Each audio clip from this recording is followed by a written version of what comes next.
Merci de nous rejoindre pour cette dernière partie de l'Africa Newsroom. Nous sommes toujours en compagnie de Mamoudou Mara, président de Génération Républicaine, Daniel Toglang, écrivain, et l'éditorialiste Gratien Rukindi Kiza. Place à notre Zoom Société consacré aujourd'hui aux défis du continent en matière d'éducation.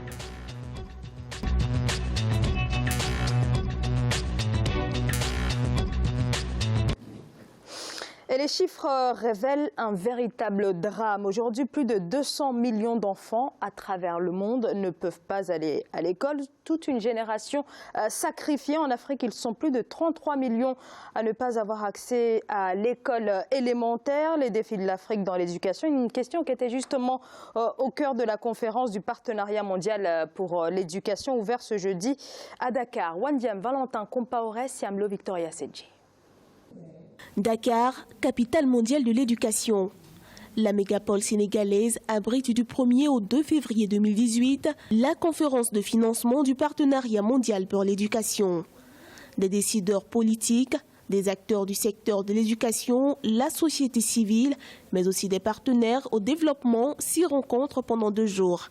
Ce sommet qui vise à soutenir les pays en développement avec pour objectif la levée de 3,1 milliards de dollars sur la période 2018-2020.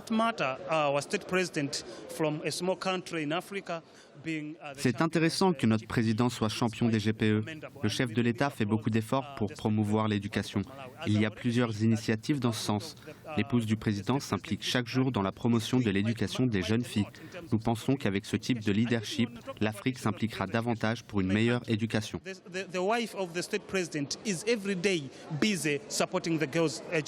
As you know, most of our countries are facing problems. Comme vous le savez, plusieurs pays font face aux problèmes de financement et si nous voulons vaincre ces difficultés, nous devons mobiliser beaucoup d'argent. Ainsi, cette conférence est importante car elle regroupe de nombreux partenaires, enseignants, membres de la société civile, autorités gouvernementales qui discutent ensemble des mécanismes pour mobiliser des fonds pour l'éducation.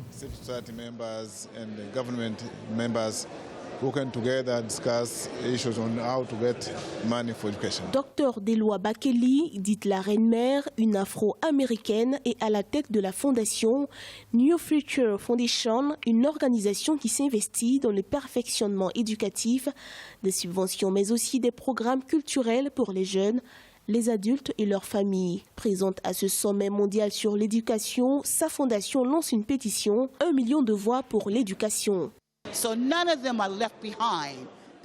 Aucun jeune ne doit être négligé, abandonné, ils ont des droits. Le don qu'ils ont reçu de Dieu, c'est de pouvoir être éduqués et formés à diriger leur communauté, leur village, leurs magasins, leurs hôpitaux et même les districts. C'est d'ailleurs cela le développement durable. Dans tous les pays, l'éducation est la clé pour le développement socio-économique. Un pays ne peut se développer sans éducation. Donc, il était important pour moi d'être ici pour prendre part à cette rencontre. Créé en 2002, le Partenariat mondial pour l'éducation est une plateforme de financement multipartenaire. La constitution du fonds de l'organisation est depuis 2003 assurée par des pays donateurs. Au nombre de 21, ils sont également appuyés par la Commission européenne qui a annoncé en décembre 2017 une contribution de 287,5 millions d'euros pour la période 2018-2020. Alors, durant longtemps, l'éducation bénéficiait de peu d'investissements. Gratien, est-ce que ce domaine est en train de devenir une priorité pour les gouvernants africains? Il a été toujours la priorité pour les peuples, je veux dire. Pour les peuples, mais pour les gouvernants. Mais pour les gouvernants, non. Mais en réalité, je reviens toujours à la question du précédent sujet.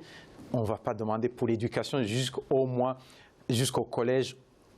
Il n'y a pas de raison d'aller demander de l'aide internationale pour que les Africains forment les Africains. Cela, on a assez d'argent en Afrique pour former les Africains. Quand on voit certaines dépenses des États par exemple, qui entretiennent des compagnies aériennes qui sont en déficit, même les déficits, en finançant les déficits, ces déficits pourraient financer toute l'éducation. Et puis l'éducation, c'est un système qui n'est pas en soi très cher si on n'ajoute pas beaucoup de choses où on peut, disons, prendre de l'argent au passage, parce qu'il y a beaucoup de gens, des intellectuels, des gens formés pour enseigner. Il y a des classes, on peut trouver des classes facilement, on peut construire des classes. Donc cela, je pense que ça va plus de la volonté des dirigeants, parce que les pays où les enfants sont scolarisés presque à 100%, ce ne sont pas des pays qui sont financés par l'étranger, ce sont des pays qui sont autofinancés en interne, parce que dès qu'on parle de financement extérieur, donc on parle aussi des coopérants qui viennent de l'étranger pour, disons, être payés avec cet argent, et cela pose un problème dans la conception de l'éducation d'un pays. Daniel Tongdang, vous qui êtes écrivain, est-ce qu'on ne constate pas quand même certains progrès, en tout cas dans la scolarisation des enfants? Je pense que tout ce qu'on peut faire pour l'éducation, soit en sus, c'est toujours intéressant, c'est toujours important, car c'est un domaine après l'armée, sinon avant l'armée, ce que moi je privilégierais pour ma part. C'est vrai que l'éducation, cependant, voir aller chercher le financement de l'école primaire, par exemple, à l'étranger, pour moi, c'est un problème. Je crois qu'on n'a pas besoin de cela. Il y a des gens qui peuvent le faire, il y a des écoles privées qui se créent.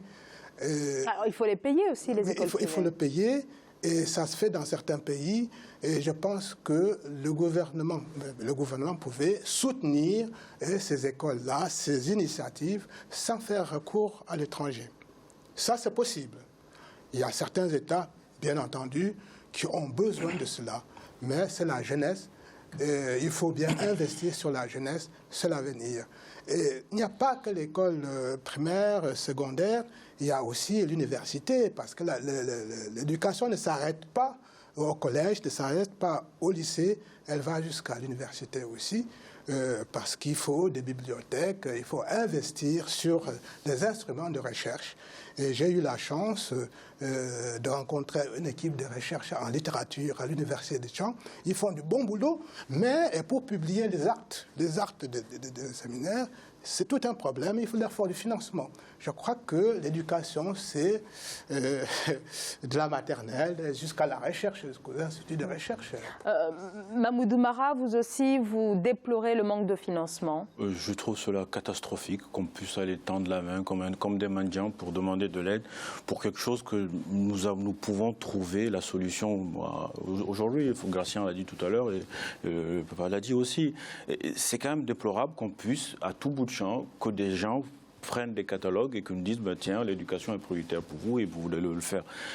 Quand on prend les budgets de l'armée de chaque pays africain, en divisant le budget de nos armées par 2, on est capable de financer tout un cycle scolaire pour tous les enfants. On est même capable, pour certains pays, de scolariser des enfants de l'école maternelle jusqu'à l'université. Je prends le cas du Gabon avec ses revenus pétroliers, par exemple. Le Gabon, statistiquement, est capable aujourd'hui de dire que chaque Gabonais qui est né aujourd'hui, de calculer les revenus du Gabonais jusqu'à l'université et de trouver un moyen de financer cela. Le pétrole, le baril de pétrole qui augmente, les revenus sont explosés. Les revenus miniers qu'on a, on n'est pas en guerre.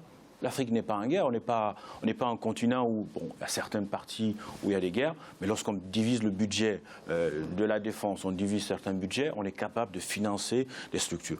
Ce qu'il faut pour l'Afrique, principalement pour nos leaders africains, c'est de trouver une vision, un leadership.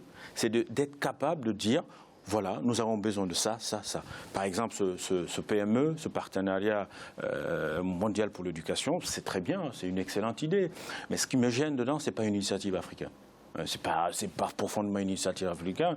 C'est bien beau que le président Macron vienne au Sénégal pour prendre du soleil et pour aller voir Gorée. C'est bien beau, ça va dans la confiance du pays, ça développe le tourisme.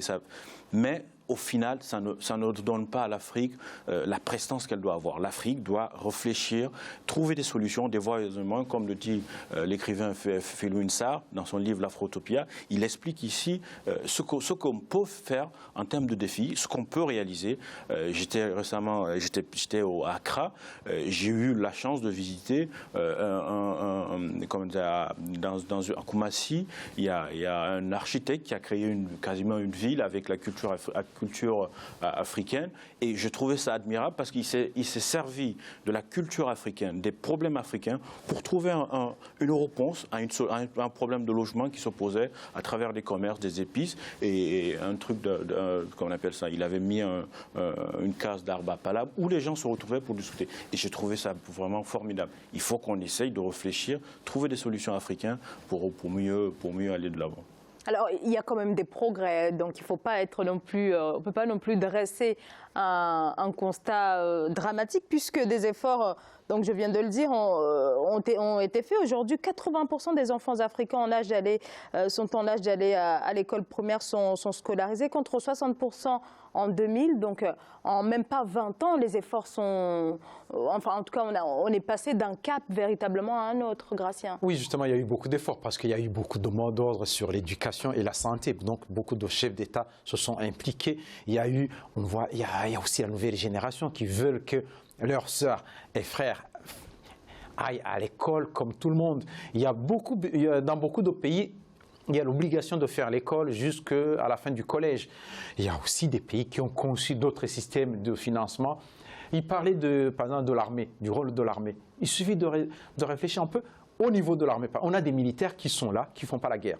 Il y a des pays qui ont pris les décisions, par exemple, qui construisent les routes qu'avec les militaires. Il n'y a plus de compagnies étrangères qui viennent pour construire les routes, qui construisent les infrastructures. Et du coup, l'argent qui allait être donné aux compagnies étrangères est consacré à l'éducation, au système de santé. C'est le cas du Rwanda, par exemple, où il n'y a aucune autre compagnie qui construise les routes asphaltées, c'est que l'armée. Et donc, du coup, l'argent qui est gagné sert aux mutuelles de la population et aussi à l'éducation. Ce sont des idées, c'est l'argent qui est dans le pays. Il suffit de réorienter seulement et d'utiliser les forces qu'on a.